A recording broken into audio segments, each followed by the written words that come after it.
안녕하십니까. 여러분들의 국어를 책임지고 있는 재영쌤입니다. 안녕하세요. 반갑습니다. 자, 고3 모의고사 비문학 지문을 한번 읽어볼까 합니다. 2022년 7월 고3 모의고사인데요. ASMR처럼 이것을 2번 정도 반복해서 들어보세요. 내용의 구조가 보이면서 내용의 이해가 쏙쏙 될 것입니다. 잘 읽으면 보입니다. 함께 잘 읽어 보겠습니다. 화이팅 합시다. 자, 공공선택론은 정치학의 영역인 공공 부분의 의사결정에 대해서 경제학적인 원리와 방법론을 적용하여 설명하려고 하는 연구이다. 공공선택론은 기존의 정치학과는 다르게 다음 3가지 가정으로 부터 출발한다 라고 되어 있죠. 자, 여기 보시면 공공선택론의 정의를 설명하고 있습니다. 정의가 뭐라고요? 정치학의 영역인 공공 부분의 의사결정에 대해서 경제학적인 원리와 방법론을 적용하여 설명하려고 하는 연구죠. 자, 그리고 이 공공선택론 같은 경우에는 기존의 정치학과는 좀 다른 3가지 가정을 하고 있는데요. 자, 첫 번째 가정은 방법론적인 개인주의입니다. 모든 사회 분석 단위를 개인으로 삼는다는 것인데요. 이 가정에서는 집단을 의사결정을 할 수 있는 유기체적인 주체로 보지 않기 때문에 국가는 의사결정의 주체인 개인들의 집합체라고 봅니다.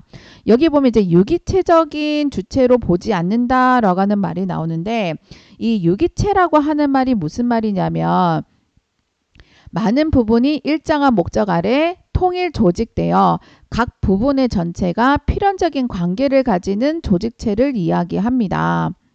그래서 이 유기체적인 주체로 보지 않는다라고 하는 말은 뭔가 필연적인 관계를 가지고 있는 조직체의 주체로 보지 않는다라고 하는 말이고요. 이 공공선택론에서의 이 국가는요. 의사결정의 주체인 개인들의 집합체라고 봅니다. 따라서 정치 현상은 개인들의 의사결정을 집합적인 결과로 보여주는 것이다 라고 되어 있죠. 그리고 2번째 가정은 뭐냐면 인간을 경제인간으로 본다는 가정입니다. 경제인간은 자기를 사랑하는 것을 갖고 있고요. 자신의 이익을 추구하는 합리적인 인간을 의미합니다. 사람들은 자신의 이해관계를 최우선시하므로 구체적인 목적을 달성하는 과정에서 비용을 최소화하고 편익을 극대화하려고 하겠죠. 이 편익이라고 하는 거는 무슨 뜻입니까? 편리하고 유익한 것을 얘기합니다. 모든 사람들은 당연히 자신의 이해관계를 최우선시 하잖아요. 그래서 여기서도 이 가정을 뭐라고 했습니까? 경제인간이다. 인간은. 그래서 자신의 이해관계를 최우선시 한다라고 얘기했고요. 다만 비용이나 편익이나 효용은 사람마다 다 다를 수밖에 없겠죠. 자, 그리고 이제 마지막 가정인데요. 수요하고 공급의 관점에서 정치도 본질적으로 경제시장과 같은 선택의 문제이며 교환의 행위라고 본다는 것입니다. 교환 행위로 본다라고 하는 거고요.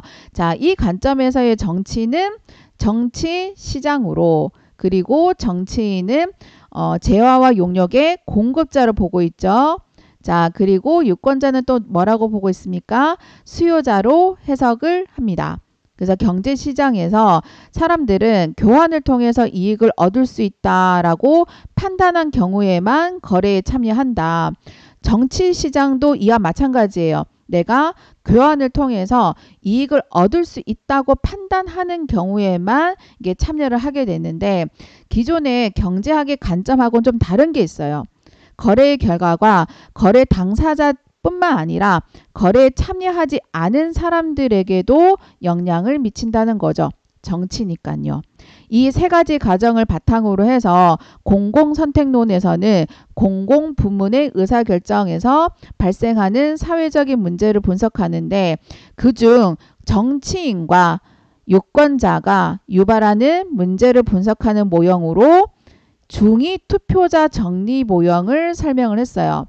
자, 이 중위 투표자 정리 모형은 무엇이냐면 단일 사안에 대해 유권자의 정치적인 선호가 하나의 정점을 갖는 단일 선호일 경우, 단일이에요, 단일.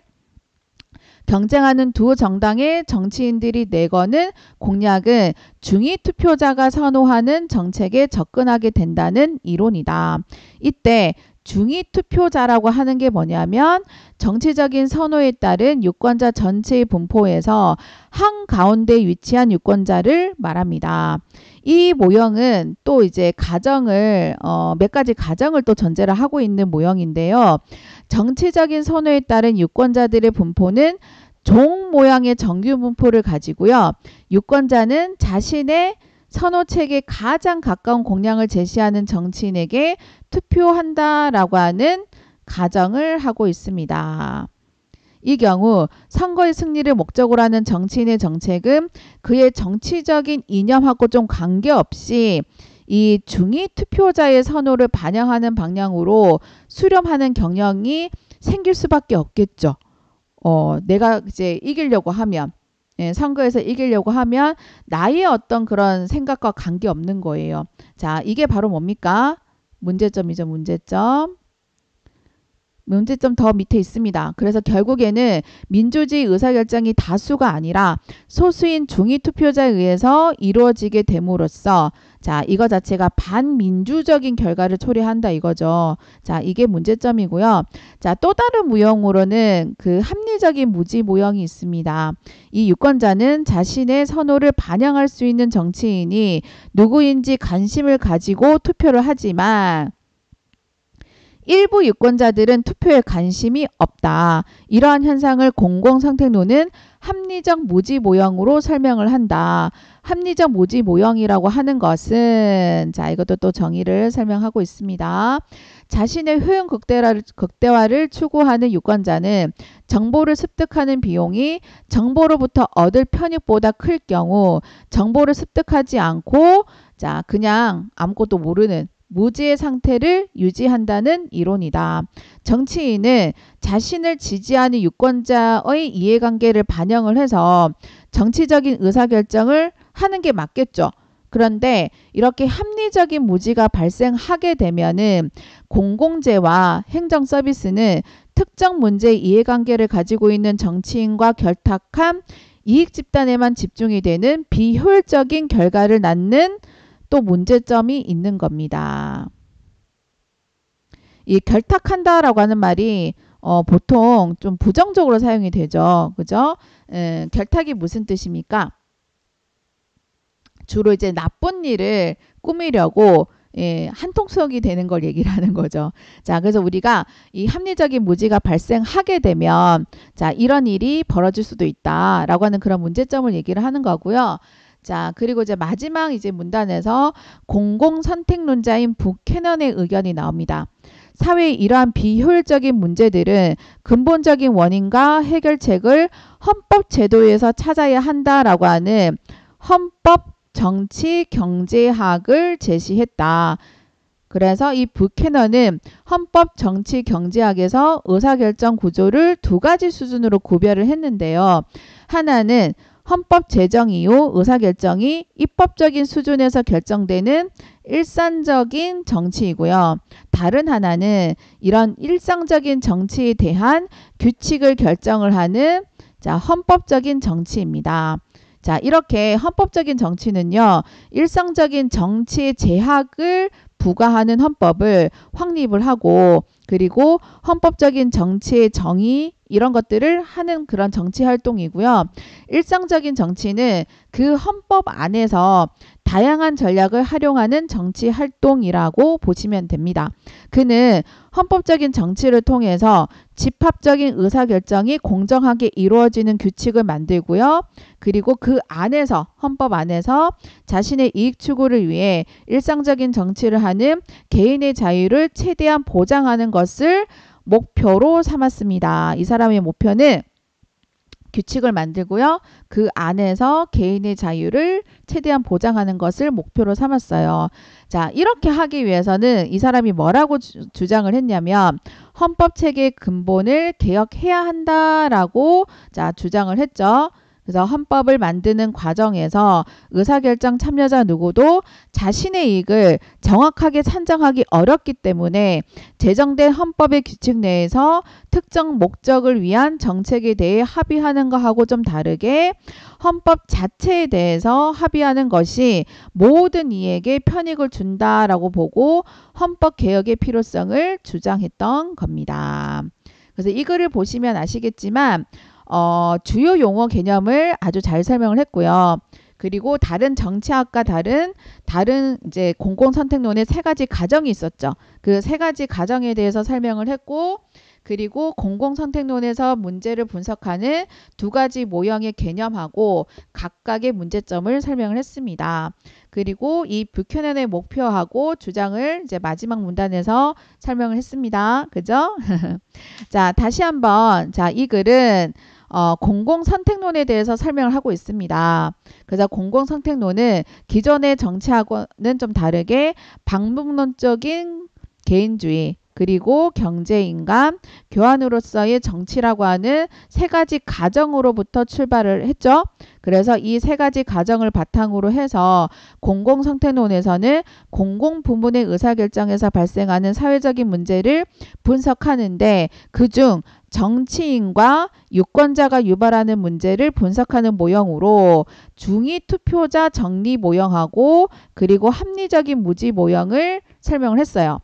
자, 그 중에서 이 중위투표자의 정리 모형은 단일 사안에 대해 유권자의 정치적인 선호가 하나의 정점을 갖는 단일 선호일 경우 경쟁하는 두 정당의 정치인이 거는 공약은 중위투표자가 선호하는 정책에 접근하게 된다라고 하는 그런 이론인데요.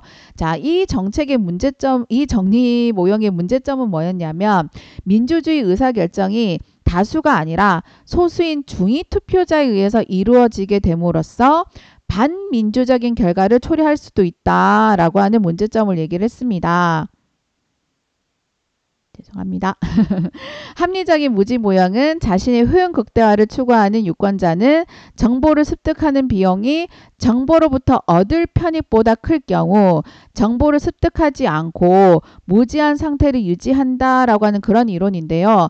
자, 이 무지 모형의 문제점은 뭐였냐면 만약에 합리적인 무지가 발생하게 되면 정치인들이 제공하는 공공재와 행정 서비스가 그들과 결탁한 이익 집단에만 집중되는 비효율적인 결과를 낳는 문제점이 있다라고 얘기를 했죠. 그리고 마지막 문단에서 이 뷰캐넌이 공공선택론자인데요.